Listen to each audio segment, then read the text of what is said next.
राघवगढ़ में और कटनी में हो कि पूरा विश्व यही दृष्टि डाल करके देखे कि भाई रथ यात्रा हुई है। कथाओं के क्षेत्र में, बड़ी बड़ी कलश यात्राओं के क्षेत्र में कटनी की प्रसिद्धि है ही। अब की बार की प्रसिद्धि जगन्नाथ जी के रथ यात्रा से हो और इसके लिए संतों को आमंत्रण करना पड़े और तिथि ऐसी रखी जाए कि किसी को आने में विघ्न भी ना हो, वहां की रथ यात्रा से थोड़ी विलग हो और आनंद से रथ यात्रा का क्रम बने। महाप्रभु जी प्रसन्न हो जाएंगे। तो आज मन बहुत प्रसन्न था। हम भागे तो बहुत, लेकिन जगह जगह लोगों ने रोक करके इतना प्रेम दिया तो फिर पहुंचने में थोड़ा विलंब हुआ, लेकिन महाप्रभु जी के दर्शन करके हृदय को बहुत प्रसन्नता है, बहुत शांति है। अब एक दिन कटनी के जगन्नाथ जी को भी दर्शन करने जाएंगे। यहाँ के स्वरूप कैसे विराज रहे हैं, कैसी सेवा आप लोग करते हैं यहाँ के ठाकुर जी की, उसका भी अनुभव करने जाएंगे। तो बहुत सुख मिला, बस उसी सुख के भाव में अभी तक बैठा हूं। एक निवेदन और करें। महाराज जी विराज रहे हैं, आप सब लोग जगन्नाथ जी का यहाँ भी दर्शन करते हैं, विजय राघवगढ़ में भी जगन्नाथ जी हैं। महाप्रभु जी को सबसे ज्यादा प्रिय दो भाव हैं। एक तो ठाकुर जी को महाप्रसाद का भोग लगना चाहिए जगन्नाथ जी को, दूसरा गीत गोविंद ठाकुर जी को बहुत प्रिय है। श्री जयदेव महाप्रभु के द्वारा कृत जो गीत गोविंद अष्टपदियां हैं इतनी प्रिय लगती है महाप्रभु जी को कि श्री नाभा जी भक्तमाल जी में कहते हैं कि ता सुनवे राधा रमण अवश्य पधारे। अगर कोई व्यक्ति गीत गोविंद का पाठ करता है तो महाप्रभु जगन्नाथ जी एक क्षण के लिए ही सही ब्रह्मांड छोड़ करके उस व्यक्ति के सामने आके एक क्षण के लिए खड़े हो जाते हैं जब व्यक्ति गीत गोविंद गाता है। अनुभव कराएं आपको। 2 मिनट के लिए सब लोग नेत्र बंद कर लीजिएगा और यदि याद हो तो हमारे साथ गाइएगा, नहीं याद हो तो शब्द सुनिएगा। आपको ऐसा लगेगा कि महाप्रभु जी आए हैं, और लगेगा नहीं, महाप्रभु जी आएंगे। ये गीत गोविंद को वचन दिया है ठाकुर जी ने कि पूरे ब्रह्मांड में जहां कहीं भी कोई गाएगा मैं निश्चित जाऊंगा। 2 मिनट के लिए महाप्रभु जी को स्मरण करो, देखना ऐसा लगेगा कि महाप्रभु जी आ गए हों। श्रित कमला कुच मंडल धृत कुंडल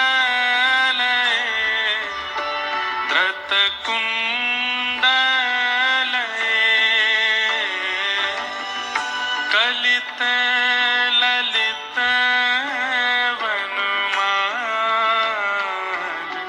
जय जय देव हरे। कलित ललित वनमाल जय जय देव। हम केवल एक पंक्ति गाते हैं और हमारे रोंगटे खड़े हो जाते हैं। जयदेव महाप्रभु के द्वारा विरचित ये अष्टपदी, जयदेव महाप्रभु के इस भाव को नाभा जी कहते हैं। बैगन के बगीचे में जाकर के गा रही है। महाप्रभु जगन्नाथ जी मंदिर छोड़ करके आ गए, लौट करके जब गए तो वस्त्र फटे हुए मिले। पुजारियों ने पूछा जय जय कहां गए थे?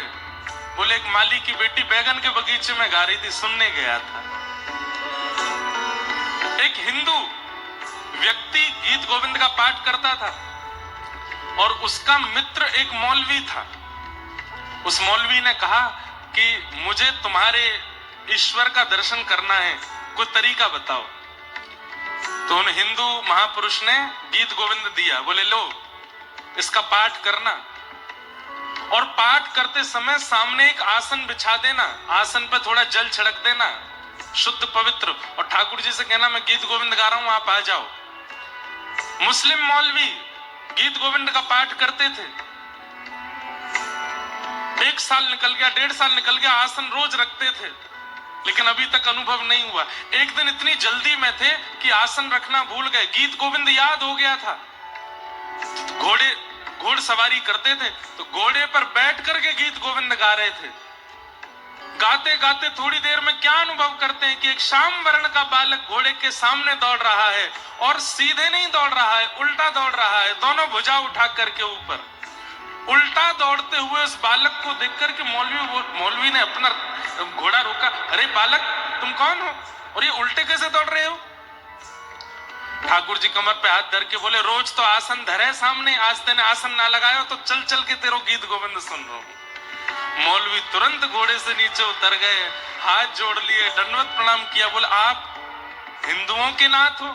नहीं, हम जगत के नाथ हैं, हम जगन्नाथ हैं, हम सबके नाथ हैं। हिंदुओं के नाथ नहीं है, हम सबके नाथ हैं। हम जीवों के भी नाथ हैं, हम मछलियों के भी नाथ हैं, हम आकाश में उड़ने वाले पक्षियों के भी नाथ हैं। इसीलिए तो नाम जगतनाथ है, जगन्नाथ है। कोई हिंदू नहीं, कोई मुस्लिम नहीं, कोई ईसाई नहीं, कोई कुछ और नहीं, सब मेरे हैं। इसीलिए भले ही मंदिर में अलाउ नहीं है सबका जाना, नियम है जगन्नाथ मंदिर में कि गैर हिंदू प्रवेश नहीं कर सकते। अब लोग बाग इस पर प्रश्न उठाते हैं, ये कैसे जगन्नाथ जो किसी और को आने नहीं देते? अरे भाई, इसलिए जगन्नाथ है क्योंकि एकमात्र से ठाकुर है जो मंदिर से बाहर भी तो आते हैं सबसे मिलने के लिए। साल के वह 15 जी, मतलब ऐसा कह रहे हैं, तुम मेरे पास क्यों आ रहे हो? तुम चिंता मत, घर में जाके आराम करो, घर में जाके तान दुपट्टा सो, प्रतीक्षा करो मेरी। एक दिन मैं बाहर निकल के आऊंगा तब मेरा दर्शन कर लेना। तुम मेरे घर क्यों आ रहे हो? मैं आ जाऊंगा बाहर। सबको दर्शन देते हैं ठाकुर जी, चाहे मुस्लिम आ जाए, चाहे अंग्रेज आ जाए, चाहे कोई भी आ जाए, सबके लिए महाप्रभु जी निकल करके आते हैं। ऐसे जगन्नाथ महाप्रभु, उन्हें गीत गोविंद अति प्रिय है, अति प्रिय। महाराज जी जानते हैं, आज भी जगन्नाथ महाप्रभु गीत गोविंद हृदय से लगा करके सोते हैं रात्रि में, इतना प्रिय है। इसलिए कम से कम कटनी वासी, विजय राघवगढ़ वासी और इस क्षेत्र के निवासी जगन्नाथ प्रभु के लिए इतना तो कर सकते हैं कि गीत गोविंद याद कर लीजिए। संस्कृत में है लेकिन याद कर लीजिए और जाकर के सुनाइए जगन्नाथ जी को। और नहीं जाके सुना सकते तो अपने घर में बैठ के सामने आसन रख दीजिए और बस आवाहन करो, ठाकुर जी आ जाओ, आप हमें याद करेंगे। गीत गोविंद के पाठ के बीच में आपको अनुभव होगा कि सामने कोई बैठा है और सुन रहा है। ऐसा ये गीत गोविंद है। अरे कौन कहता है कि ठाकुर जी का अनुभव नहीं होता? भगवान का केवल नाम और कथा सुना दी जाती है, भगवान दिखाई नहीं देते, भगवान का अनुभव नहीं होता। मान के तो देखिए हमारी बात, महाप्रभु जी का अनुभव होगा आपको। जय जय देव हरे कलित ललित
जगन्नाथ महाप्रभु की।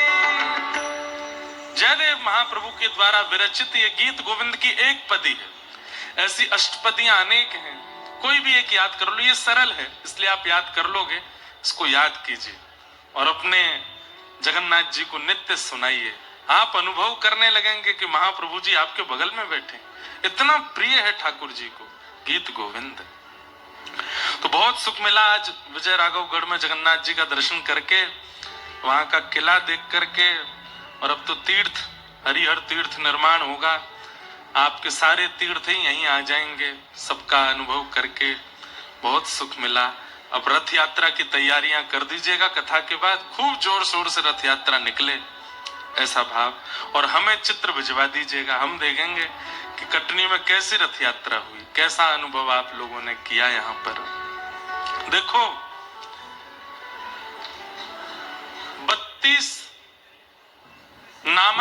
10 नामापराध, 32 सेवा अपराध हैं। ठाकुर जी की सेवा में 32 अपराध बताए गए हैं। और उन 32 अपराधों में एक अपराध क्या है पता है?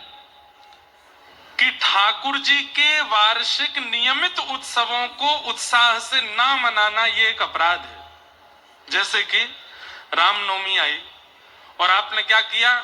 कुछ नहीं किया, केवल हलवा बना दिया, ठाकुर जी को भोग लगा के जय सिया राम, ठीक है रामनवमी पे इतना ही बहुत है।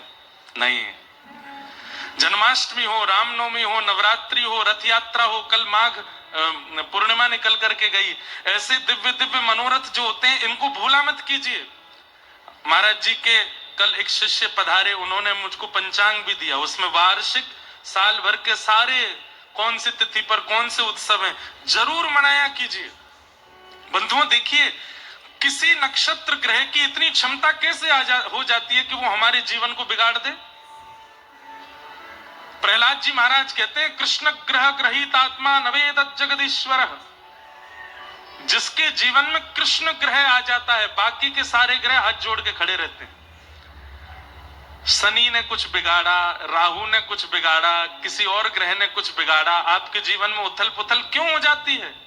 क्योंकि आप उसको घर में आने का अवसर दे रहे हो, जीवन में आने का अवसर दे रहे हो। हर दिन यदि ठाकुर जी का स्मरण और घर में उत्सव हो, भले ही 10 मिनट का, 20 मिनट का, किसी ग्रह की क्षमता नहीं कि आपके घर में प्रवेश कर जाए। अरे शनि भी आ रहा होगा, राहु की महादशा भी आ रही होगी, आपके घर के उत्सव का अनुभव करके वह दशा भी, महादशा भी उत्सव दशा बन जाएगी, कुछ बिगाड़ नहीं पाएगा आपका। इसलिए कम से कम हर दिन ना करके महीने 2 महीने में जो ये उत्सव आते हैं, विशेष उत्सव, अपने घर को फूलों से सजाया कीजिए, ठाकुर जी की सेवा खूब आनंद से किया कीजिए, रसोई में अच्छे अच्छे पकवान बनाया कीजिए, ब्राह्मणों को घर पर बुला करके उनका सत्कार किया कीजिए। उत्सव जब घर में मनने लग जाते हैं ना, तो फिर नकारात्मक ऊर्जाएं प्रवेश करने से घबराती हैं। नकारात्मकताएं घर में प्रवेश कब करती हैं? जब हम उनको अवसर देते हैं। अवसर मत दीजिए, ठाकुर जी का होने दीजिए उत्सव, तो इस अपराध से आप बच जाएंगे। तो इस बार खूब आनंद से कीजिएगा। आइए हम लोग कथा क्रम में प्रवेश करते हैं। कल प्रथम स्कंद का हमने प्रारंभ किया था और मंगलाचरण का श्रवण किया था। अब आगे के क्रम में हम लोग प्रवेश करते हैं। 88,000 सौनिकादि ऋषियों ने सूत जी महाराज से 6 प्रश्न किए और इन्हीं 6 प्रश्नों में अब कथा चलेगी। 6 प्रश्न कौन कौन से? किम श्रेय शास्त्र सारः का स्वावतार प्रयोजनम, किम कर्म के अवतारश्च धर्मः कम शरणम गतः। 6 प्रश्न किए हैं। किम श्रेय, भगवान के अवतार का श्रेय किसको जाता है? श्रेय समझते हैं? क्रेडिट किसको जाता है? भक्तों को कि राक्षसों को? ठाकुर जी राक्षसों के लिए आते हैं कि भक्तों के लिए आते हैं? पहला प्रश्न। किम श्रेय शास्त्र सारः क, हमारी हिंदू वैदिक सनातन धर्म में इतने शास्त्र हैं, इन समस्त शास्त्रों का सार क्या है, आश्रय क्या है? दूसरा प्रश्न। किम श्रेय शास्त्र सारह का, और तीसरा स्व अवतार प्रयोजनम, भगवान के अवतार का प्रयोजन क्या है? जो काम ठाकुर जी अपनी आज्ञा से देवताओं से करवा सकते हैं उसको करने के लिए स्वयं क्यों आते हैं? अरे वो परमात्मा है, वो अपनी इच्छा शक्ति से कुछ भी कर सकते हैं, तो फिर वो स्वयं क्यों आते हैं? अरे रावण को मारने के लिए राम जी को आने की आवश्यकता नहीं है। वाल्मीकि रामायण में एक संदर्भ में भगवान श्री राम कहते भी हैं इस बात को, बोले जितनी देर में लक्ष्मण अपनी पलक झपकते हैं इससे भी कम समय में मैं यहीं बैठे बैठे रावण को मार सकता हूं, मुझे लंका जाने की आवश्यकता नहीं। अरे लंका बहुत दूर की बात, ठाकुर जी को अवतार लेने की आवश्यकता नहीं, वो वहीं बैठे बैठे चिंतन करने लग जाए तो रावण जैसे का जन्म ही ना हो, तो फिर ठाकुर जी अवतार क्यों लेते हैं? स्व अवतार प्रयोजनम। चौथा प्रश्न, किम कर्म, भगवान क्या कर्म करते हैं, क्या उन्हें भी कर्म बंधन होता है? पांचवा प्रश्न, के अवतारश्च, भगवान के अवतार कितने हैं? कोई कहता 10, कोई कहता 11, कोई कहता 24। और अंतिम प्रश्न, भगवान गीता में कहते हैं धर्म संस्थापनार्थाय संभवामि युगे युगे, मैं धर्म की स्थापना करने के लिए आता हूं। स्थापित करके भगवान तो चले जाते हैं, फिर धर्म की रक्षा कौन करता है? उस स्थापित धर्म का पालन कौन करता है? उस स्थापित धर्म की संरक्षणा किसके द्वारा होती है? ये 6 प्रश्न है। सबसे पहला प्रश्न क्या था? किम श्रेय, भगवान के अवतार का श्रेय किसको जाता है? भक्तों को कि राक्षसों को? अब मैं पूछूंगा तो आप सब लोग भक्त ही बोलोगे, लेकिन प्रमाण यदि मांगूंगा तो प्रमाण नहीं दे पाओगे। भगवान के अवतार का श्रेय भक्तों को ही जाता है, ठाकुर जी राक्षसों के लिए नहीं आते। हमारे पूज्य पिताजी महाराज इस संदर्भ में बहुत अच्छा एक उदाहरण देते हैं। मान लीजिए मुझे कटनी आना था एक विवाह में, लेकिन हमारे परपर दादाजी महाराज ने कटनी में एक निवास बना रखा था, घर था, सालों से बंद पड़ा है। तो मैंने क्या सोचा कि भाई जाना विवाह में है, लेकिन इसी बहाने अपनी पुश्तैनी मकान को भी देखे आएंगे, वहां थोड़ी साफ सफाई कर आएंगे। ठीक वैसे ही ठाकुर जी आते तो भक्तों के लिए, लेकिन सोचते हैं कि सबरी के लिए जाना है, सबरी के लिए जाना है, विभीषण के लिए जाना है, हनुमान जी के लिए जाना है, लेकिन लगे हाथ ये हमारे पृथ्वी रूपी घर में कुछ मकड़ी के जाले प्रकट हो गए हैं, रावण आदि, इनको भी साफ कर आएंगे जाते जाते। तो आए तो थे वो भक्तों के लिए, लेकिन सोच जब आ ही गए हैं तो फिर इस भार को भी हल्का कर चलें, यहां कुछ लीला कर चलें, इस लीला के माध्यम से लोगों को कुछ पता चले।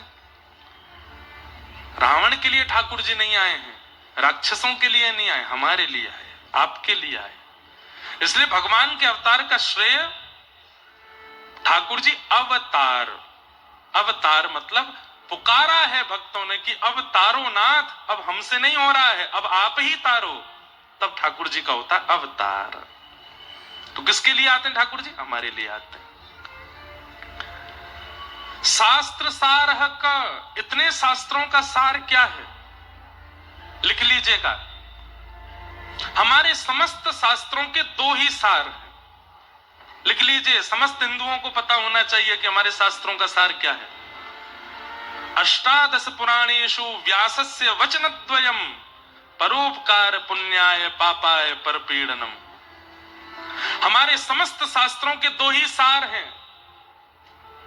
जो आपको अपने लिए बुरा लगता है वो किसी के साथ मत करो। जीवों की, अपने से कम शक्तिशाली जीवों की, चाहे बुद्धि में कम हो, चाहे धन में कम हो, चाहे यौवन में कम हो, चाहे जीवन में कम हो, उनकी सहायता। ये 2 क्रिया अगर आपके जीवन में है तो आप धार्मिक हो। यही हमारे शास्त्रों का सार है।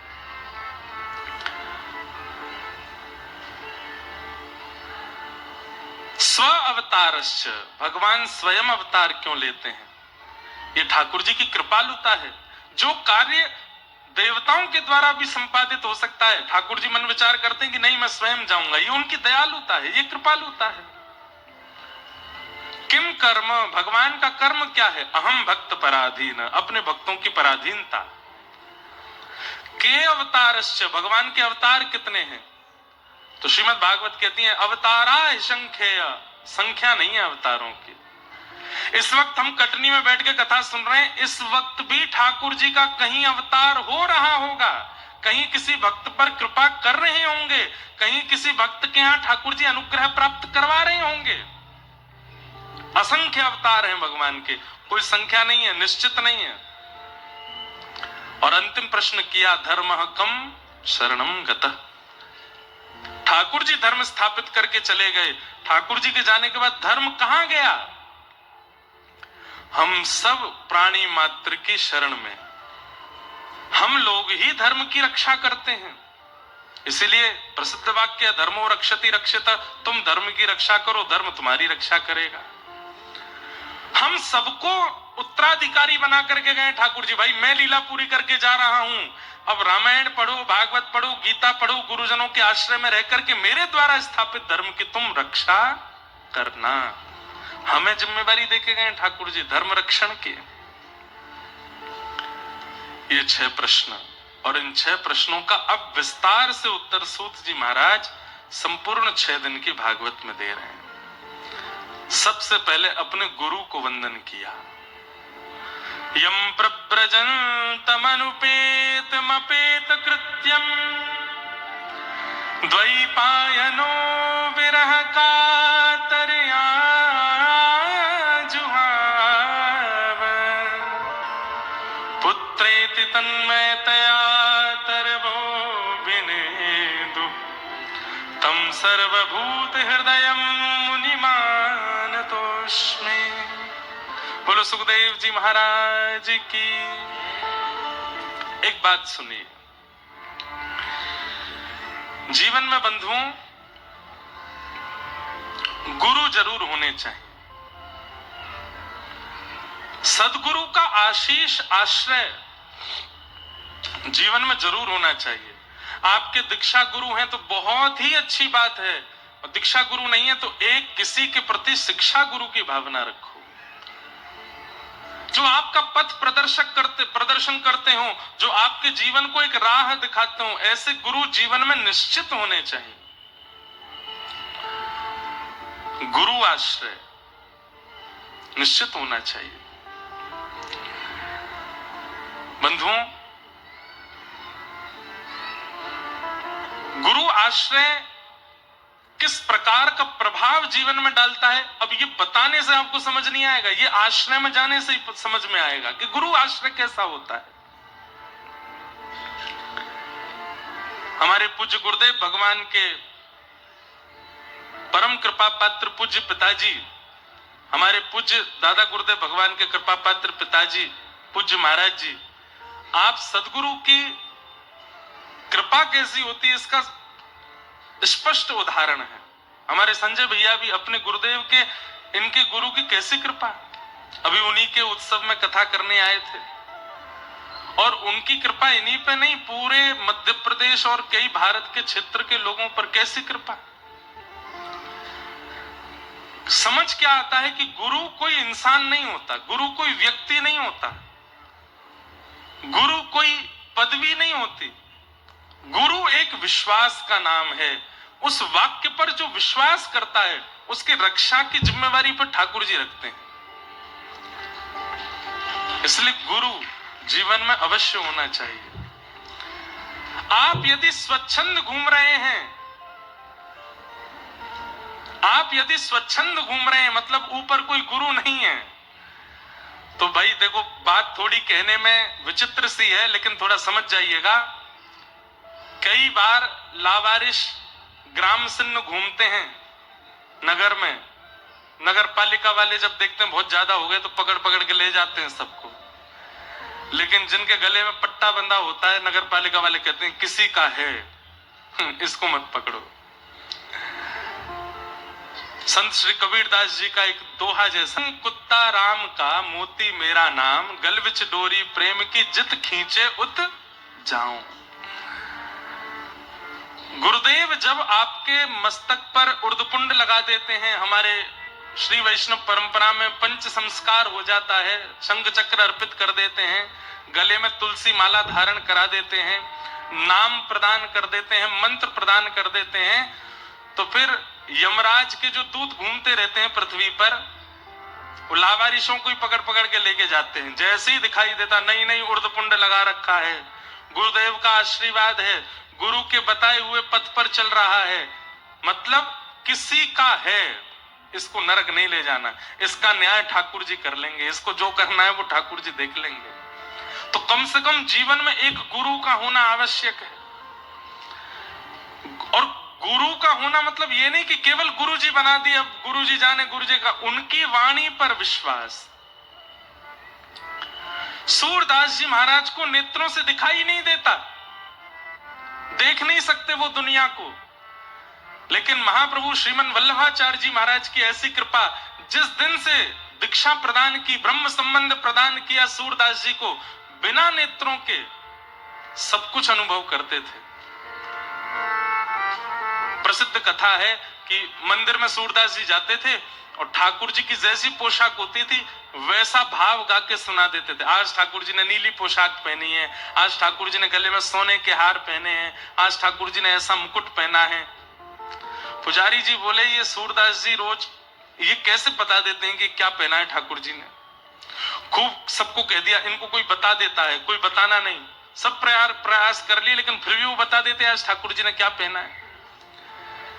एक दिन पुजारी जी बोले, आज मैं वस्त्र ही नहीं पहनाऊंगा ठाकुर जी को, ये रोज आके गा देते हैं नीला वस्त्र पहना है, आज श्वेतांबर है, आज पीतांबर है, आज ठाकुर जी को वस्त्र ही नहीं पहनाएंगे, लंगोटी में ठाकुर जी को खड़ा करेंगे, देखते हैं आज क्या बोलेंगे। सूरदास जी आए, जैसे कपाट खुले, पुजारी जी बोले, आज कैसे लग रहे हैं ठाकुर जी? सूरदास जी तुरंत गाने लगे, आज हरि देखे नंगम नंगा, मोतिन माल गले उर साजे, छवि के उठत तरंगा, आज हरि देखे नंगम नंगा। महाराज जितने दर्शनार्थी सबने प्रणाम किया और पूछने लगे, सूरदास जी हम यहाँ दो नेत्र वाले होकर के ठाकुर जी का वहां अनुभव नहीं कर पाते, आप बिना नेत्रों के कैसे देखते हो? तब सूरदास जी ने कहा, भरोसो, मेरे पास भरोसा है। किस बात का? मेरे गुरुदेव के चरणारविंदों का। दृढ़ इन चरणन केरो, श्री वल्लभ नख चंद्र छटा बिन, सब जग माही अधेरो, भरोसो दृढ़ इन चरणन केरो। और सूरदास जी एक बात कहते हैं, बहुत ध्यान से सुनिएगा, कि कलयुग में यज्ञ से, तप से, जप से, साधन से भगवत प्राप्ति होगी, इस बात का कंफर्मेशन नहीं है। सतयुग में हो जाएगी, त्रेता में हो जाएगी, द्वापर में हो जाएगी, पर कलयुग में जितना कठोर तप करोगे ठाकुर जी मिलेंगे, कोई गारंटी नहीं है। तो बोले कलयुग में भगवत प्राप्ति का साधन क्या है? तब सूरदास जी कह रहे हैं, साधन और नाहिया कली में, जासो होत निवेरो। और कोई साधन नहीं है, केवल एक साधन है, क्या? भरोसो दृढ़ इन, अपने गुरु के प्रति भरोसा कर लीजिए, अपने गुरु के प्रति ऐसा अटूट विश्वास कर लीजिए कि बस यही है सब कुछ मेरे। उसके बाद ठाकुर जी कह रहे हैं कि इस कलिकाल में कुछ मत करो, गुरु के प्रति भरोसा रखो। सूरदास जी कह रहे हैं, मैं प्रमाणित होकर के कह रहा हूं, सूर कहां कहे दुविध आंधरो, बिना नेत्रों का सूर कह रहा है कि मैं सब देख लेता हूं अपने गुरु की कृपा से। इससे बड़ा मैं प्रमाण क्या दूं आपको? इसलिए भैया प्रभाव देख करके नहीं, स्वभाव देख करके गुरु बनाइए, लेकिन गुरु बनाइए जरूर। आजकल प्रभाव बहुत होने लगा, हमारा भी हो रहा है, हमको बहुत डर लगता है इससे, लेकिन हम सत्य बता रहे हैं। प्रभाव देख करके गुरु नहीं बनाइए। देख लिया चकाचौंध है महाराज गुरु जी की, धुआंधार भीड़ चलती है आगे पीछे, ना। गुरु वो जो स्वभाव से सामान्य हो, गुरु वो जो और एक बात बताएं, गुरु की पहचान, वैसे तो गुरु को परखना नहीं चाहिए, पर जिनको देखते ही, जिनकी वाणी सुनते ही, जिनकी उपस्थिति होते ही कोई इंसान ना दिखता हो, ठाकुर जी का स्मरण होता हो, समझो वही आपके गुरु हैं। और एक बात और बोल दूं, एक बात और सुनिए फिर बजाना ताली। जिनकी बातें सुन के, जिनकी उपस्थिति होते ही, जिनके प्रवचन सुनते ही, जिनको प्रणाम करते ही, जिनको दर्शन करते ही अपने सालों साल के अंदर विराजमान अवगुण को छोड़ने का मन कर जाता हो, समझो वही गुरु है। ये गुरु। मैं व्यसनी हूं, मैं क्रोधी हूं, मैं लोभी हूं, और ये वर्षों से मेरे चित्त में है, लेकिन मैं इस दोष को निकाल नहीं पाड़ा। लेकिन सन्मुख कोई ऐसा महापुरुष आया जिसके आते ही मन में भाव आया कि अब क्रोध का त्याग कर दूं, अब लोभ का त्याग कर दूं, अब मोह का त्याग कर दूं, अब व्यसन का त्याग कर दूं, समझो वही गुरु है। आपके लिए ही भेजा ठाकुर जी ने। गुरु वो नहीं जो आपसे कहे चेला राम तुम भी थोड़ा सा धुआं उड़ाओ, हमको भी उड़वाओ। चेला राम तुम भी चलो थोड़ा सा ऐब कर लो, हमको भी करवाओ, वो गुरु नहीं। गुरु वही जो हरीसों में लावे, गुरु वही जो सदमार्ग दिखावे, गुरु वही जो भक्त बनावे, और गुरु वही जो सब छुड़ाए वृंदा विपिन बसावे, वो गुरु है। आप रहते कटनी में हैं, आप रहते जबलपुर में हैं, आप रहते मध्य प्रदेश में हैं, लेकिन गुरु के आश्रय से सदा चित्त जगन्नाथ में रहता है, द्वारिका में रहता है, बद्रीनाथ में रहता है, वृंदावन का स्मरण करता है, समझो वही गुरु है। इसलिए प्रभाव के गुरु नहीं, स्वभाव के गुरु बनाइए। और एक बात बोले, केवल गुरु की बात नहीं है, प्रभाव देख करके कोई संबंध मत बनाइए।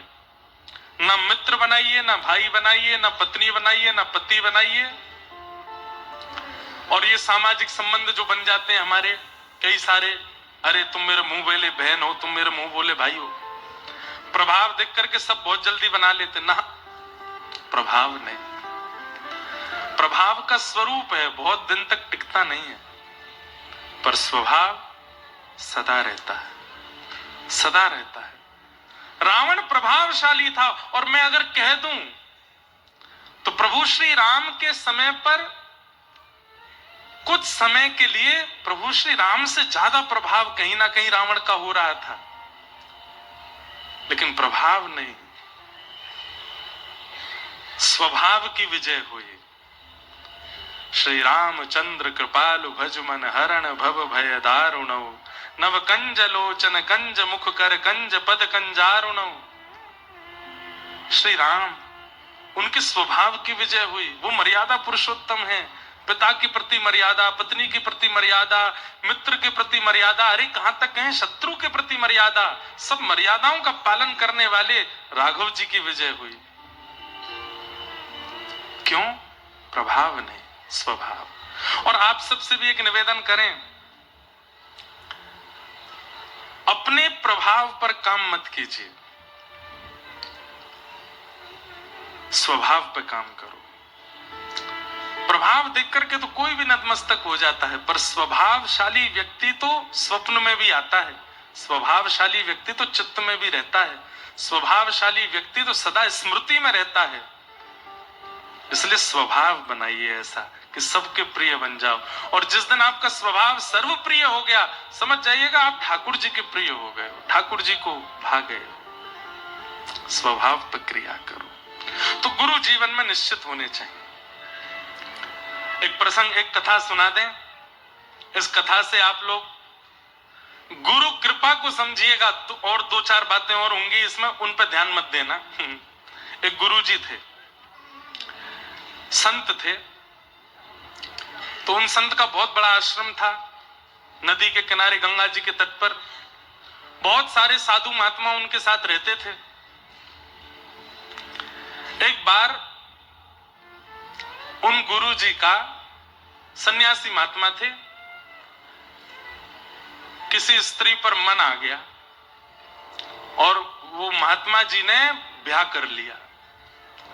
अब ब्याह करते ही महाराज जितने साधु महात्मा रहते थे मठ में सब छोड़ छोड़ के जाने लगे। बोले ओहो अब तो सब बर्बाद हो गया ना, तो भजन करने के लिए आए थे हम तो घर बार छोड़ छाड़ के, हमारे गुरुजी ने ही ब्याह कर लिया। सब छोड़ छोड़ के चले गए गुरुजी को, एक चेला नहीं गया। यहां पर गुरुजी की क्रिया पे ध्यान मत दीजिएगा, चेले के विश्वास पे ध्यान दीजिएगा। उसने गुरुजी का त्याग नहीं, तो गुरुजी बोले भाई सब तो चले गए, तुम भी चले जाओ। नहीं, गुरु प्रति दृढ़ विश्वास है, आप जो कर रहे हैं, जो किया होगा, मुझे पता है कि सब सोच समझ के किया होगा, मेरे मन में संशय नहीं, मैं आपकी सेवा करूंगा। और आपको जो प्रिय है हमारी गुरु मां, वो हमको और ज्यादा प्रिय, हम उनकी भी सेवा करेंगे। तो उस शिष्य ने गुरु का त्याग नहीं किया। वैकुंठ में बैठे हुए नारायण भगवान इतने प्रसन्न हो गए, लक्ष्मी जी से बोले देखो गुरु निष्ठा इसको कहते हैं कि गुरु जी ने विचारों ने कुछ भी किया हो, लेकिन शिष्य की निष्ठा देखो, गुरु के प्रति त्याग नहीं किया। लक्ष्मी जी बोली पर ऐसी ये भी तो गलत बात है ना, गुरु जी गलत कर रहे हैं। बोले तो भाई शिष्य का शिष्यत्व है, वो तो स्वीकार करेगा, लेकिन हम कृपा गुरु जी पे नहीं करेंगे, शिष्य को जरूर हम वैकुंठ लेकर के आएंगे अपने साथ। ठाकुर जी गरुण जी पे बैठ के पहुंच गए, अर्धरात्रि का समय, और आंगन में जैसे ही गरुण जी आकर के विराजमान हुए, स्वर्ण की तरह चमक रहे हैं गरुण जी, और गरुण के ऊपर शंख चक्र गदा पद्म धारण करके ठाकुर जी बैठे हैं। नीचे खटिया पर शिष्य सोया था, भगवान ने उठाया, उठो। उठ करके उसने जैसे ही देखा गरुण के ऊपर दिव्य तेजस्वी मणि की तरह चमक रहे नीलांबर श्री नारायण भगवान। हाथ पांव जोड़ के बोले जय जय, आप भगवान? बोले हाँ। आप मुझ पर कृपा करने आए हैं? बोले हम तुमको लेने आए हैं, चलो गरुड़ पर पीछे बैठ जाइए, हमारे साथ वैकुंठ चलो। बोले मेरा पुण्य क्या है, किस पुण्य के आधार पर मिल रहे हैं आप मुझे? बोले तुम्हारे गुरु के प्रति निष्ठा, तुम्हारे गुरु अपने पद से च्युत हो गए, तुम्हारे गुरु ने अनर्गल विचार किए, लेकिन फिर भी तुमने अपनी निष्ठा का त्याग नहीं किया, चलो हम तुमको वैकुंठ लेके चलेंगे, तुम्हारी निष्ठा से हम प्रसन्न हैं। एक बार गुरु जी से आज्ञा ले आऊं? ठाकुर जी बोले हम प्रत्यक्ष तुम्हारे सामने खड़े, साक्षात भगवान तुम्हारे सामने खड़े, अब गुरु जी की आज्ञा लेने जाओगे? बोले कि उन्हीं की सेवा की कृपा से तो आप मिले, तो उनसे एक बार आज्ञा ले लूं कि गुरु जी मैं वैकुंठ जा रहा हूं, नहीं तो सुबह उठ के ढूंढेंगे कहां गया चेलाराम, एक बार बता तो आऊं उनको। ठाकुर जी बोले जाओ बताया हो। अर्धरात्रि का समय, गुरु जी सो रहे थे। गुरुदेव उठे, गुरु जी कहो बेटा क्या बात? आपकी कृपा से, आपके चरणों की कृपा से, आपकी आज्ञा से, आपके आशीर्वाद से मैं वैकुंठ जा रहा हूं। साक्षात शंख चक्र गदा पद्मधारी ठाकुर जी गरुड़ पर विराजमान होके हमारे आश्रम में पधारे हैं, बाहर आंगन में ठाड़े हैं, मुझे लेने के लिए आए हैं, मैं आपको प्रणाम करके आज्ञा लेके जा रहा हूं। गुरु जी आज्ञा दो, मैं वैकुंठ जाऊं। गुरु जी बोले कहां है भगवान? बोले वो खड़े। गुरु जी ने बाहर झांक के देखा, कोई दिखे नहीं। बोले मुझे नहीं दिख रहे। बोले तुम पहले ठाकुर जी से कहो मुझे दिखे, मुझे दर्शन दें, तब मैं आज्ञा दूंगा। अरे गुरु जी अभी रुको, दौड़ के गया, ठाकुर जी? बोले जी मेरे गुरु जी को दर्शन दो, उनको जब आप दर्शन दोगे तब वो आज्ञा देंगे मुझे जाने की। भगवान बोले तुम्हारे गुरु के ऐसे कर्म नहीं है कि मेरे दर्शन कर पाए वो, तुम तो सीधी आज्ञा लो, चलो हमारे साथ। चेला बोला कि नहीं, गुरु जी को दर्शन नहीं दोगे तो मैं भी नहीं जाऊंगा, आप चले जाओ। ठाकुर जी बोले रुको हम होते हैं प्रकट। तुरंत प्रकट होकर ठाकुर जी ने दर्शन दिए। गुरु जी के हाथ पैर कांपे, आंखों से आंसू। जय हो ठाकुर जी, आपका मधुर दर्शन हो गया, बड़ी कृपा। चेला बोला गुरु जी अब आज्ञा, मैं जाऊं? बेटा अकेले जाओगे, हमको नहीं लेके चलोगे साथ?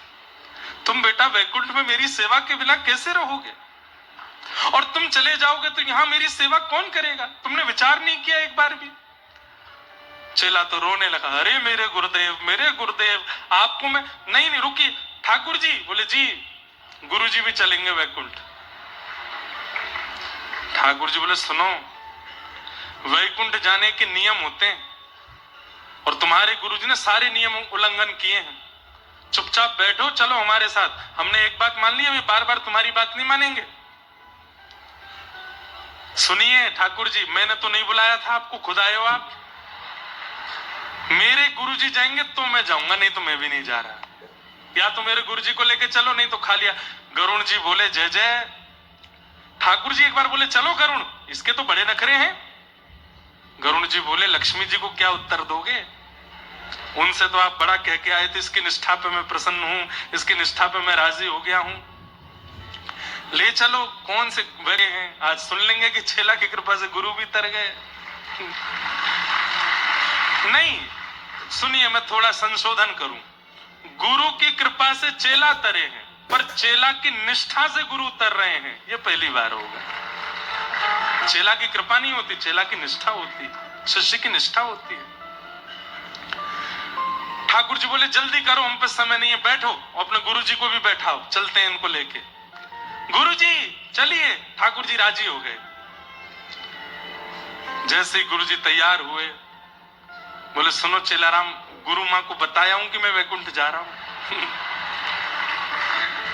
जैसे ही दौड़ करके गए, बोले सुनो, अब तुम आश्रम का ध्यान रखना, खूब प्रेम से यहां रहना, सब संपत्ति तुम्हारी है, हम तो चले। बोले कहां? ठाकुर जी आए लेने, वैकुंठ जा रहे हैं। मुझे भी ले चलिए साथ में, मैं यहाँ अकेली क्या करूंगी? गुरु जी चेलाराम से बोले ए चेला। बोले हाँ। गुरु माँ भी जाएंगे साथ में। अरे अरे, फिर तो आनंद ही आ गए दोनों। गुरु माँ गुरु जी, उनकी वैकुंठ में भी सेवा करूंगा, अभी कहता हूँ। ठाकुर जी बोले हाँ, थोड़ा सा आगे खिसको, जगह बनाओ पीछे। बोले क्यों, अब क्या है? बोले गुरु जी भी जाएंगे, मैं भी जाऊंगा, गुरु माँ भी जाएंगे। ठाकुर जी बोले बिल्कुल नहीं, उसको तो हम बिल्कुल नहीं लेके जाएंगे, जिसने बेचारे सन्यासी का जीवन बर्बाद कर दिया, पूरा मठ मंदिर बिगाड़ दिया, उसको लेके जाएंगे हम? बोले देखिए, वो नहीं जाएंगी तो गुरुजी नहीं जाएंगे, गुरुजी नहीं जाएंगे तो मैं नहीं जाऊंगा, खाली हाथ जाओ। अंत तो गत्वा, चेला भी गए, गुरुजी भी गए और वो माता जी भी गई। तीनों को लेकर ठाकुर जी वैकुंठ पहुंचे। लक्ष्मी जी ने जैसे ही देखा, बोले लेने तो आप एक को गए थे। बोले कि उसकी निष्ठा ऐसी है अपने गुरु के प्रति। क्या समझ, इस कथा से क्या समझ में आया? इसका मतलब ये नहीं है कि कोई कुछ भी करे और आप उसके प्रति फिर भी वैसी भावना नहीं है। भावना आपकी निष्ठा की है। ठाकुर जी आपकी निष्ठा से रीझते हैं, और जिसके प्रति आपकी निष्ठा है, यदि वो कुछ गलत कर रहा है तो उसको न्याय देना, दंड देना, ये ठाकुर जी का काम है। ऐसा नहीं है कि वैकुंठ में जाके उन गुरु जी को दंड नहीं दिया होगा, ठाकुर जी ने निश्चित दंड दिया होगा कि अरे ये भोला भाला शिष्य बेचारा, इसकी निष्ठा से तुम प्राप्त कर लिए हमको, लेकिन तुमको तो दंड मिलेगा। दंड तो ठाकुर जी ने दिया ही होगा, लेकिन फिर भी शिष्य की निष्ठा में कितना बल होता है। अरे हम एक बात कह दें तो कई बार तो शिष्य की निष्ठा गुरु का निर्माण श्रेष्ठ रूप में कर देती है, बस उसकी निष्ठा हो, ऐसी निष्ठा हो अपने गुरु के प्रति। ठाकुर जी दयावंत हो जाते हैं, ठाकुर जी को करुणा आ जाती है जब वो देखते हैं कि कोई कितनी निष्ठा करके बैठा है अपने गुरु के प्रति। उस निष्ठा से ठाकुर जी प्रसन्न हो जाते हैं। तो जीवन में एक पथ प्रदर्शक होना चाहिए। आपकी दुनिया सुनती है, पर आपके ऊपर भी कोई एक ऐसा होना चाहिए जिसकी आप सुनते हो। अगर ऐसा नहीं है तो आपका पद नष्ट होने से, आपको नीचे गिरने से कोई नहीं रोक सकता। अपने ऊपर एक रखिए जिसकी आप सुनते हो, जिसकी आप मानते हो, जिसकी आज्ञा गुरु नाम अविचारणीयाम। गुरु की आज्ञा पर दूसरा विचार नहीं होना चाहिए। गुरु जी कह दें गौरी घाट चले जाओ जबलपुर, तो आप ये प्रश्न मत कीजिए कि करना क्या है वहां जाके। नहीं, गुरु जी ने कह दिया जाओ तो जाओ, वहां होगा क्या वो गुरु जी जाने। इतनी निष्ठा गुरु के प्रति होनी चाहिए। और ऐसी निष्ठा जब शिष्य के चित्त में आती है तो ठाकुर जी रीझ जाते हैं, ठाकुर जी प्रसन्न हो जाते हैं, ठाकुर जी उससे आनंदित हो जाते हैं। ठाकुर जी कहते हैं गुरु जी को पीछे छोड़, पहले तू प्राप्त कर मुझे, क्योंकि तेरी निष्ठा बहुत है। आजकल के लोग उसको अंधविश्वास कह देते हैं, आजकल के लोग उसको कुछ भी कह देते हैं, अरे ये तो पागल हैं, ये ऐसे वैसे। बोलने दीजिए, संसार का काम तो बोलना है। आप अपने गुरु के प्रति निष्ठा रखो। हमारे वृंदावन के पूज्य प्रेमानंद जी महाराज, आए दिन लोग उनके बारे में कुछ ना कुछ बोलते हैं। आए दिन लोग किसी ना किसी संत के बारे में, महापुरुष के बारे में, शंकराचार्य जी के बारे में, आद्य शंकराचार्य जी के बारे में, परंपराओं के बारे में खंडन करते ही रहते हैं। ये कलयुग ज्यों-ज्यों आगे बढ़ेगा खंडन और ज्यादा होगा। लेकिन आप अपनी निष्ठा को डगमगाने मत दीजिए, आप अपनी निष्ठा रखो। और हम सत्य बता रहे हैं, आज इतनी भीड़ दिख रही है कथा में, हमको इस बात से प्रसन्न नहीं होना चाहिए, अभिमान नहीं करना चाहिए कि इतने लोग कथा में आ रहे हैं। ये बहुत लंबे समय तक नहीं रहेगा। तो बाद कथाएं नहीं होंगी, प्रवचन नहीं होंगे, सत्संग नहीं होगा, क्योंकि इन सब के पीछे दुनिया पड़ी है। इन सबको बंद करने के लिए, रोकने के लिए, खत्म करने के लिए। आज गौ हत्या के लिए कितने लोग आवाज उठाते हैं, कोई कुछ नहीं हो रहा है कहीं भी। एक समय यह भी होगा कि कथा भागवत हो, उसके लिए हमें आज्ञा दीजिए, परमिशन दीजिए, नहीं मिला करेगी। ये होगा तभी तो कलयुग प्रचंड होगा, तभी तो कलयुग बलवान होगा। तो बहुत अच्छे समय में है हम लोग कि हम कथा सुन पा रहे हैं आज, क्योंकि कुछ वर्ष बाद नहीं मिलेगी। हमसे कई लोग, महाराज जी भी कभी कहते हैं, पिताजी भी कहते हैं, कई लोग, लाला ने का आराम करे कर, इतनी भाग दौड़ मत करे कर, लगातार कथा मत करे कर। हम कहते हैं पिताजी कुछ समय की बात है, उसके बाद तो होनी नहीं है कथा, तो इसलिए अभी जितनी हो जाए कर लेते हैं। अभी जितने लोगों के चित्त में भक्ति स्थापित हो जाए करवा देते हैं, क्योंकि कुछ समय बाद कलयुग आक्रमण कथाओं में ही करने वाला है, श्रोताओं के चित्त पे ही करने वाला। रोक लगा दी जाएंगी। भगवान ना करे कि वो समय हमें देखना पड़े, पर आएगा जरूर। इसलिए भैया अभी कृपा है ठाकुर जी की, इस कृपा का अनुभव करके खूब कथाएं सुन लो, खूब अपने जीवन का उद्धार कर लो, खूब गुरु आश्रय करके मंगल में गति को प्राप्त कर लो, क्योंकि कल में परलय होएगी। बहुरी करेगो कब, आज ही करो, भजन तो अभी कर लो। गुरु कृपा। और गुरु के प्रति निष्ठा कैसी होनी चाहिए, एक पंक्ति में गाता हूं। जहां ले चलोगे वहीं मैं चलूंगा, जहां ले चलोगे वहीं मैं चलूंगा। ओ जहां नाथ रख दोगे,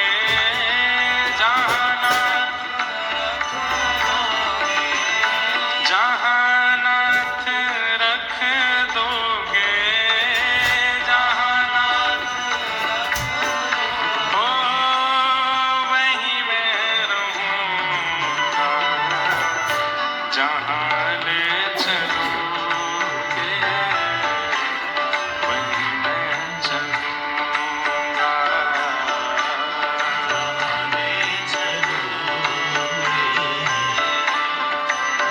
एक पंक्ति और गाते हैं। तेरी शरण में आके मैं धन्य हो गया,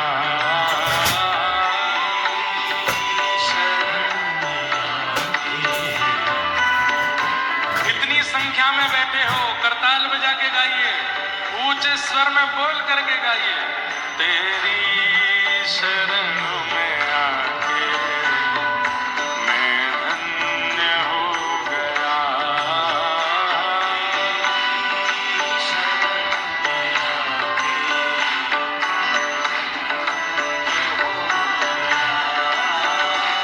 जन्मों की प्यास थी जो, जन्मों की प्यास, जन्मों की प्यास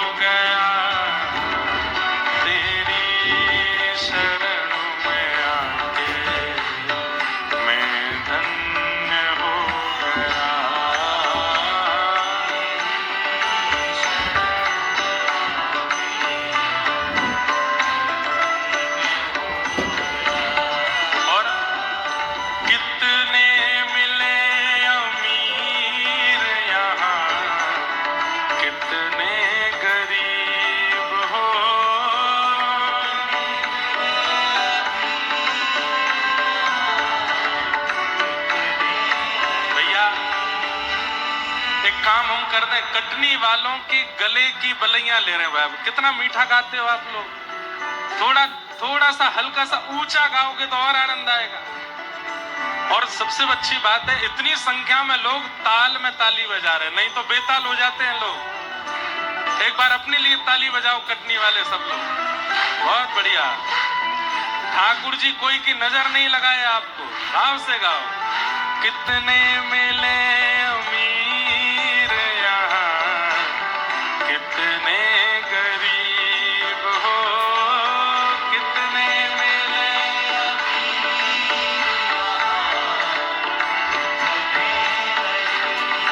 हो, कितने मिले अमीर यहाँ, कितने गरीब हो।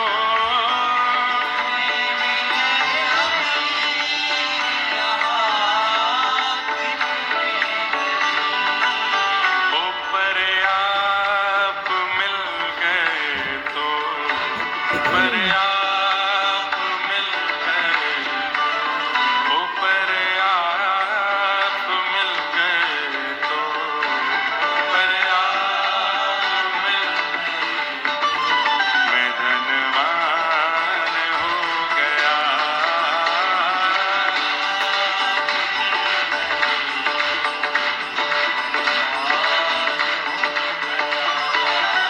ऊपर आप मिल गए तो धनवान हो गया।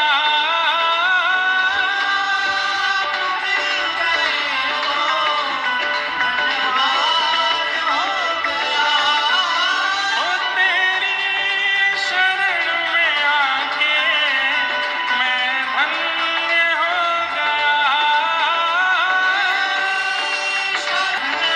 बोलो सद्गुरुदेव भगवान की। दोनों भुजा उठा के करताल बजा के गाओ, बोलो वृंदावन बिहारी लाल की।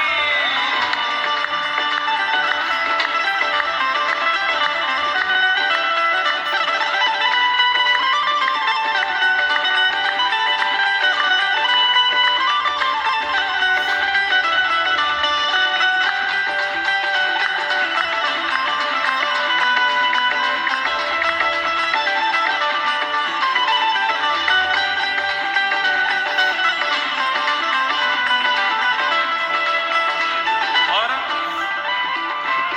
गुरु से एक ही प्रार्थना होनी चाहिए, क्या?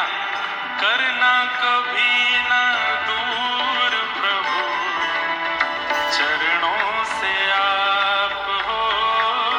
करना कभी ना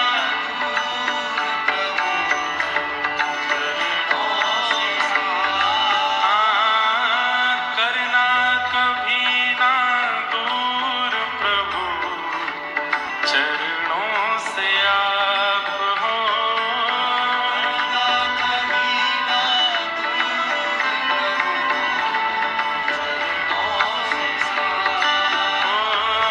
करना कभी ना दूर प्रभु, चरणों से आप हो।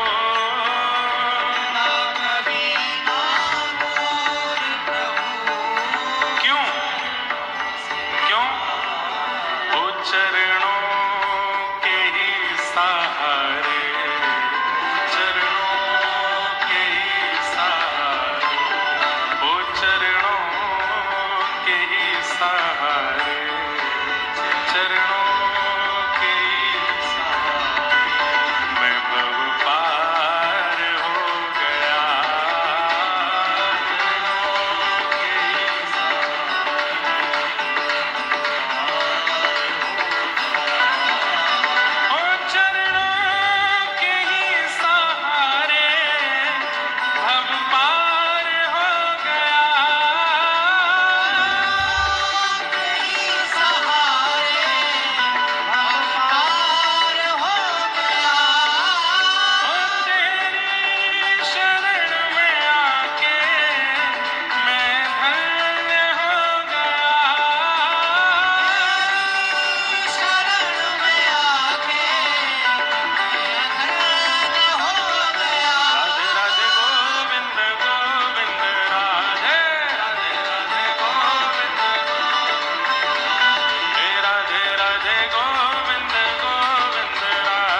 गुरु प्रीतो वैकुंठम योगी दुर्लभम।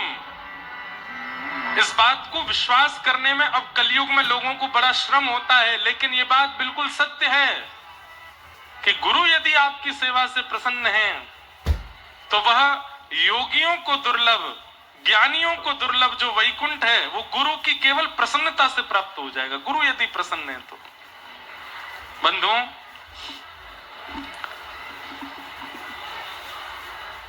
हमारे पूज्य महाराज जी जब लाला कहकर के हमको पुकारते हैं ना कि लाला तुम ठीक होना, लाला तुम प्रसन्न होना, लाला तुम स्वस्थ होना, बस हमें लगता है कि महाराज जी लाला कह देते हैं और हमारे बारे में थोड़ा सोच लेते हैं ना, इसी से ही ठाकुर जी प्रसन्न हो जाएंगे कि ये प्रसन्न है।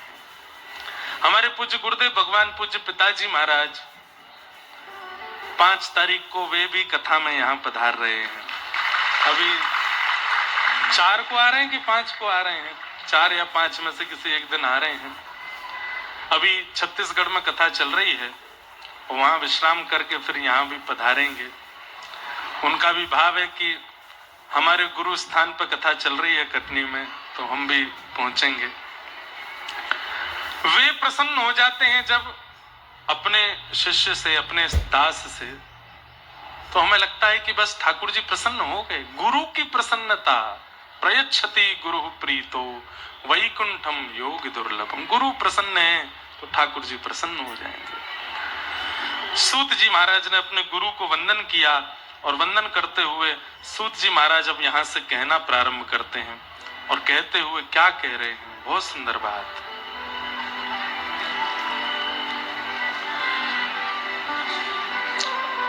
सवै पुंसां परो धर्मो यतो भक्ते यदुक्षजे अहैतुक्य प्रतिहता आत्मा संप्रसीदति। सभी प्राणी मात्र का परम धर्म क्या है? कल हम धर्म और परम धर्म पर चर्चा कर रहे थे। सब लोग इधर देखिए, ध्यान से सुनिए बिल्कुल। अब चर्चा ना करें, किसी और की तरफ ना देखें, यहां देखें।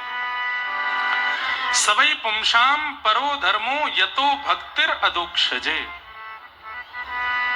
अदोक्षज भगवान की अहेतुकी भक्ति करना। अहेतुकी भक्ति को क्या कहते हैं? प्रेम लक्षणा भक्ति करना, न विच्छिन्न होने वाली भक्ति करना, यही समस्त प्राणी मात्र का परम धर्म है। सब लोग बिल्कुल सावधानी से सुनो। ठाकुर जी के प्रति प्रेम लक्षणा भक्ति भाव रखना, जैसे व्रज की गोपियां रखती हैं, जैसे यशोदा मैया रखती हैं, जैसे नंद बाबा प्रेम करते हैं लाला से, जैसे ठाकुर जी के सब ग्वाल बाल प्रेम करते हैं ठाकुर जी से, ऐसी ठाकुर जी के प्रति संबंधात्मक भक्ति करना ये परम धर्म है। ठाकुर जी परमात्मा हैं और हम जीवात्मा हैं, इस प्रकार से भजन करना ये धर्म है। पर ठाकुर जी हमारे कोई संबंधी हैं और हम उनके ये संबंध में हैं, इस प्रकार से उनका भजन भक्ति प्रेम करना ये परम धर्म है। ठाकुर जी को अपना कुछ मानना, कल भी हमने इस पर चर्चा विस्तार से की थी। ठाकुर जी को अपना कुछ मानना। मधुमंगल, श्रीदामा, तन सुखा, मन सुखा, धन सुखा, ये सब ठाकुर जी के सखा हैं। सब ठाकुर जी से अटूट प्रेम करते हैं।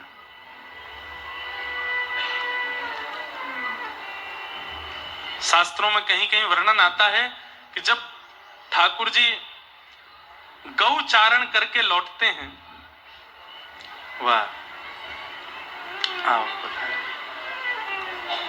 जी आए हैं, बहुत बहुत आप अभिनंदन, विराजे।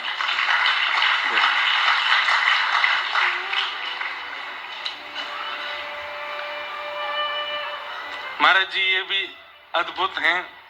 एक साल में इनके विधानसभा में 2 कथा हमने की, एक ही साल में। जनवरी में भी कथा हुई सागर में और फिर नवंबर में भी कथा हुई सागर में। ऐसे भक्ति है आपके चित्त में, एक ही वर्ष में 2 कथाओं का क्रम हुआ। हमने बुलवाया, मैंने कि आप पास में ही हैं, कटनी कथा में पधारिए, महाराज जी का आशीर्वाद ग्रहण कीजिए। बहुत बहुत आपका स्वागत। तो हम क्या निवेदन कर रहे थे? ठाकुर जी के प्रति संबंध बुद्धि रखना ये परम धर्म है। और वो परमात्मा है, मैं जीवात्मा हूं, इस प्रकार से भजन करना ये धर्म है। भगवान के जितने भी सखा हैं, मधुमंगल, श्रीदामा, तनसुका, मनसुका, धनसुका, ये सब ठाकुर जी से प्रेम लक्षणा भक्ति करते हैं, ठाकुर जी से प्रेम कर। तो कहीं कहीं शास्त्रों में ऐसा वर्णन है कि जब ठाकुर जी गैया चराते हैं, बहुत ध्यान से सुनिएगा, जब ठाकुर जी गैया चरा करके लौटते हैं वापस नंद भवन, तो उस समय पर रोड तो होते नहीं थे, पक्के सीमेंट के रोड या गोल तार के रोड तो नहीं थे, रेत ही होती थी। तो रेत में ठाकुर जी के ग्वाल बालों के, गैयाओं के चरण चिन्ह, खुर के चिन्ह बन जाते थे। तो कहते हैं कि जब ठाकुर जी गैयाओं के बीच में चलते थे तो ग्वाल बाल इतर होकर के चलते थे, ठाकुर जी के संग नहीं चलते थे। एक दिन ठाकुर जी बोले, मधुमंगल, श्रीदामा, तनसुका, मनसुका, सबरे सखाओ इतकु आओ, तुम सबरे मोते दूर हटके काई को चलो, मेरे संग काई को ना चलो। तो देखिए सखा हैं, पर सखा होते हुए भी उनकी भावना कैसी, क्या कहते हैं, बोले लाला तू जब पृथ्वी पे पाम धरे और पाम धर के जब अपने पाम उठावे ना, तो तेरे चरणन के चिन्हन से जो पृथ्वी पे चिन्ह बन जाए, हमारो मन ना करे कि हम वहां पे अपने चरण रखें या हमारे हम दूर रह के चलें, ताकि तेरे चरण चिन्ह हमको दिखते रहे। सख्य भक्ति है। इसलिए ठाकुर जी के प्रति परमात्मा बुद्धि ये प्रारंभिक भक्ति है, पर करते करते करते ऐसी स्थिति हो जाए कि ठाकुर जी के प्रति अपनत्व बुद्धि हो जाए, ये हमारे कुछ हैं, ये परम धर्म है ठाकुर जी के प्रति। यही बात यहाँ के सबई पुंसाम परो धर्मो यतो भक्तिर अदोक्षजे अहै तुक्य प्रतिहता ययात्मा संप्रसिद्धति। और भक्ति कैसी होनी चाहिए, अहै तुकी भक्ति। अहै तुकी किसको कहते हैं, अहै तुकी किसको कहते हैं, अहै तुकी भक्ति कहते हैं कि चाहे जीवन में जैसी परिस्थिति आ जाए, आपका विश्वास डगमगाता नहीं है ठाकुर जी के प्रति। चाहे धन से दिक्कत आ जाए, चाहे मन की दिक्कत आ जाए, चाहे तन की दिक्कत आ जाए, चाहे पारिवारिक पीड़ा आ जाए, लेकिन आपका विश्वास ठाकुर जी के प्रति एकजुट ही रहता है, एक रस ही रहता है। इसको अहेतुकी भक्ति कहते हैं। न नष्ट होने वाली, न कम होने वाली भक्ति अहेतुकी भक्ति है।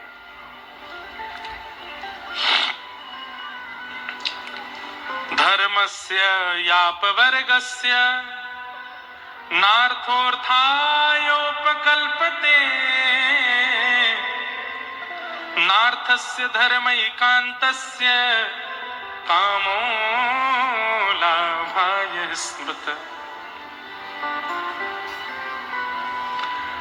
आप सब लोगों ने एक भक्तिमती भक्त का नाम सुना होगा, जिनका नाम था करमेती बाई। नाम सुना है, करमेती बाई। राजस्थान में जैसे मीराबाई का प्रसिद्धि है, ऐसे ही एक राजस्थान की परम भक्ता हुई श्री करमेती बाई जी। बहुत सुंदर चरित्र है करमेती बाई का। तो करमेती बाई 4 भाइयों के बाद में जन्मी थी अपने पिताजी के यहाँ। ब्राह्मण कुल में जन्म हुआ था और उनकी कुल देवी के आशीर्वाद से जन्म हुआ था। इनके पिताजी को कोई संतान नहीं थी, कुल देवी से संतान मांगने के लिए गए और ये भाव रखा कि अगर संतान नहीं हुई तो मैं अपना शीश बलि के रूप में चढ़ा दूंगा देवी के आगे। तो बीच रास्ते में ही देवी प्रकट हो गई और देवी ने प्रकट होकर के कही, जाओ 4 पुत्र होंगे तुमको। रोने लगे, बोले माँ आपने 4 पुत्रों का वरदान तो दिया, लेकिन मेरे मन में इच्छा है कि एक पुत्री और हो। तब देवी मां बोली, मैंने पहली बार ऐसा व्यक्ति देखा है जो पुत्री मांग रहा है, नहीं तो लोग पुत्र ही मांगते हैं, तुमको पुत्री की इच्छा क्यों है? तब इनके पिताजी ने कहा कि पुत्र होने से तो यह पता चलता है कि हम माता पिता हैं, लेकिन पुत्री होने से यह पता चलता है कि हमारा जीवन किसी के लिए है, हमारा जीवन भी एक श्रेष्ठता के लिए है, हमारे जीवन में भी एक बहुत बड़े दान पुण्य का अवसर आएगा इसके दान के लिए, इसलिए आप एक पुत्री प्रदान करो। तो देवी इतनी प्रसन्न हो गई, उन्होंने कहा विद्वान, संपत्तिवान, यौवनवान पुत्र होंगे तुम्हारे, लेकिन भक्ति का वरदान मैं तुम्हारी बेटी को दूंगी। तुम्हारी भक्ति, तुम्हारी बेटी ऐसी भक्त बनेगी कि उसका चरित्र कथाओं में सुनाया जाएगा, मंच से कहा जाएगा।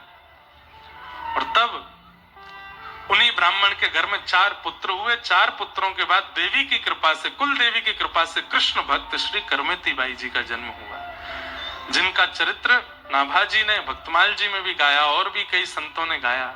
करमेती बाई, करमेती बाई जी के प्रसंग के 2, वैसे तो बहुत अच्छा प्रसंग है, पर मैं एक दो भाव सुनाऊं। इनका विवाह निश्चित हुआ, एक राजघराने के, एक अच्छे कुल के बालक से इनका विवाह संपन्न हुआ। तो विवाह जिस दिन होना था उस दिन बारात सामने आई। ये ऊपर अपने कक्ष में खड़े खड़े बारात देख रही थी, और तभी इन्होंने मन में विचार किया कि मैंने जन्म किसी का घर बसाने के लिए, अपना घर बसाने के लिए, गृहस्थाश्रम में जाने के लिए नहीं लिया है। मैंने जन्म ठाकुर जी की भक्ति के लिए लिया है, और अपनी भक्ति के द्वारा असंख्य भक्तों को भक्ति का मार्ग दिखाने के लिए लिया है। सब लोग इधर देखिए, ध्यान से सुनो। लेकिन माता पिता जबरदस्ती मेरा ब्याह कर रहे हैं, क्या करूं? तो द्वार पर बारात आ गई थी, और करमेती बाई उसी समय घर छोड़ के चली गई। ये नहीं पता था जाना कहां है, बस इनको ये पता था कि मेरे घर से उत्तर की दिशा में, मेरे घर से उत्तर की दिशा में वृंदावन है। ये नहीं पता था वृंदावन का रास्ता कहां है, कहां से मुड़ना, कैसे, बस उत्तर दिशा की ओर चल पड़ी करमेती बाई। द्वार पर बारात खड़ी थी, माता पिता दुल्हा का सत्कार कर रहे थे, और बहू बेटी घर से चली गई। विवाह नहीं हो पाया, पूरे नगर में ढूंढा, पुत्री नहीं मिली। तब इनके दुखित पिताजी ने नगर के राजा को कहा कि मेरी बेटी घर छोड़ के चली गई है, मेरे पास तो सैन्य बल नहीं है, आप मेरी बेटी को ढूंढवाइए, कहां है वो?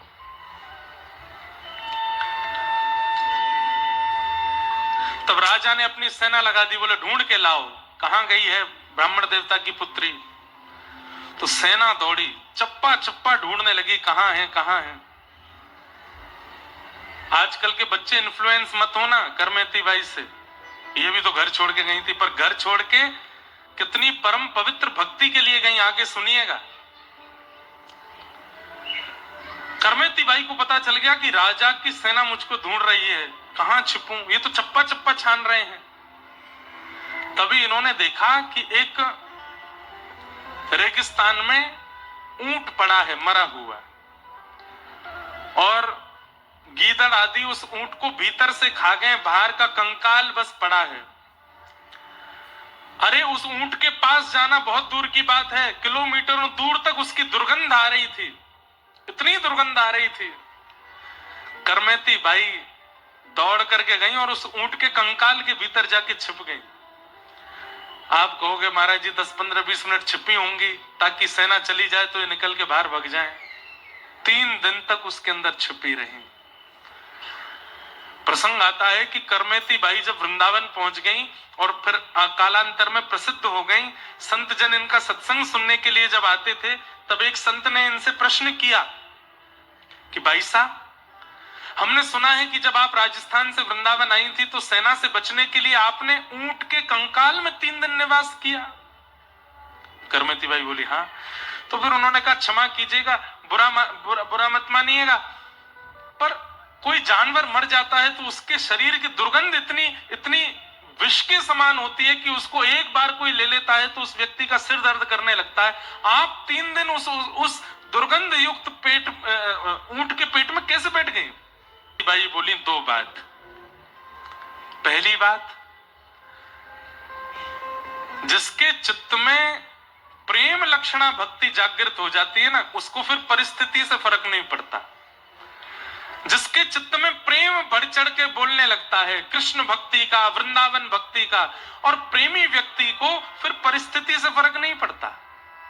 वो प्रेम को प्रायोरिटी देता है। मेरे लिए वृंदावन पहुंचना जरूरी था, मेरे लिए कृष्ण की चरणार बिंदों की प्राप्ति जरूरी थी। मेरा मन बुद्धि चित्त सब कुछ कृष्ण का स्मरण और वृंदावन का स्मरण कर रहा था, इसलिए वो दुर्गंध मेरा कुछ बिगाड़ ना पाई। और दूसरी बात जो कही वो तो लाजवाब। करमेती बाई कहती हैं, भैया इससे भी ज्यादा दुर्गंध युक्त मलमूत्र से भरा हुआ मां का पेट होता है। जब हम उसमें 9 महीने गुजार सकते हैं तो कृष्ण की प्राप्ति के लिए 3 महीने दुर्गंध युक्त ऊंट के भीतर नहीं बैठ सकते। हम 9 महीने उस मलमूत्र के भांड पेट में रह के आ सकते हैं, तो कृष्ण प्राप्ति के लिए ये कंकाल रूपी ऊंट के गर्भ का जो दुर्गंध है ये तो कुछ भी नहीं थी उसके आगे।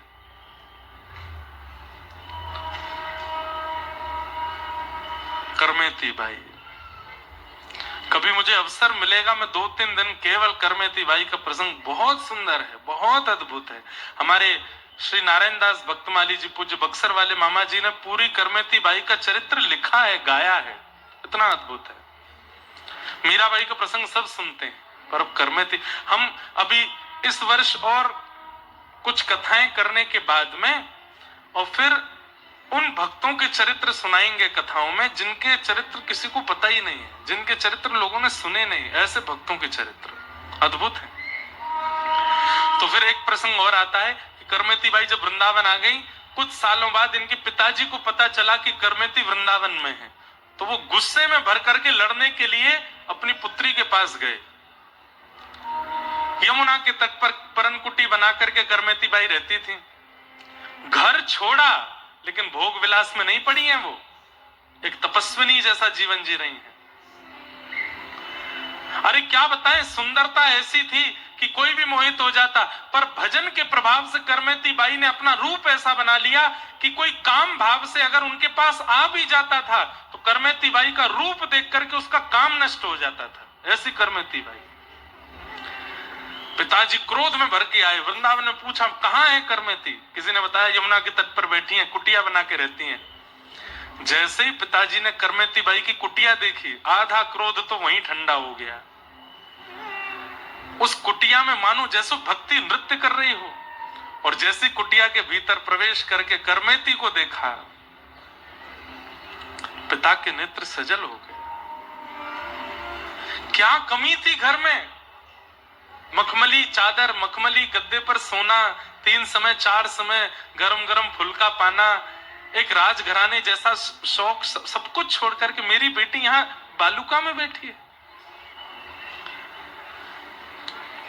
करमेती बाई ने नेत्र खोल के जब अपने पिता को देखा, प्रणाम किया, पिताजी आइए। कैसे आए? ममता नहीं है चित्त में कि रोने लग गई हो ना? बोले बेटी मेरे अंदर क्रोध तो बहुत था पर पता नहीं कहां चला गया, लेकिन एक प्रश्न अभी तक मेरे चित्त से नहीं गया है, उस प्रश्न का उत्तर जानने आया हूं मैं। बोले क्या पिताजी? तूने एक बार भी विचार नहीं किया कि मेरे पिता की नाक कट जाएगी, मेरे पिता को समाज में मुंह कैसे दिखाएंगे अगर मैं घर छोड़ के भाग गई तो? मेरे द्वार पर बारात खड़ी थी लाली, एक परिवार अपना पूरा घर सजा करके और किसी दूसरे परिवार के स्वागत में वहां खड़ा था। एक व्यक्ति दुल्हा बनकर के आया, उसके माता पिता सब परिवार लोग आए। तूने एक नहीं 2-2 परिवार और पूरे कुल में मेरी नाक कटा दी। तूने एक बार भी विचार नहीं किया कि मेरे पिता के साथ क्या होगा अगर मैं ऐसा करूंगी तो? माना तेरी भक्ति प्रधान है, माना तेरा वृंदावन आना निश्चित है, माना कि तुझे कृष्ण भक्ति चाहिए, लेकिन तूने अपने पिता का चिंतन क्यों नहीं किया? करमेती बाई ने ऐसा उत्तर दिया, हो सकता है कि माता पिताओं को अच्छा ना लगे, लेकिन ये बिल्कुल शास्त्रीय बात थी। करमेती बाई क्या बोली? पिताजी मेरी क्षमा बहुत छोटी है आपके अपमान के आगे, इसलिए मैं अगर क्षमा मांगूंगी तो शायद मैंने जो किया उसमें मुझे क्षमा नहीं मिलेगी, लेकिन ये संसारी विषय है। आध्यात्मिक विषय यदि देखोगे तो पिताजी मेरी बात आपको कड़वी लगेगी, आप कहो तो मैं कह दूं। पिताजी बोले बोलो। बोले पिताजी नाक उनकी कटती है जिनकी नाक होती है, और नाक उन्हीं की होती है जो कृष्ण के होते हैं, जो राम के होते हैं, जो नारायण के होते हैं, जो गुरु के होते हैं।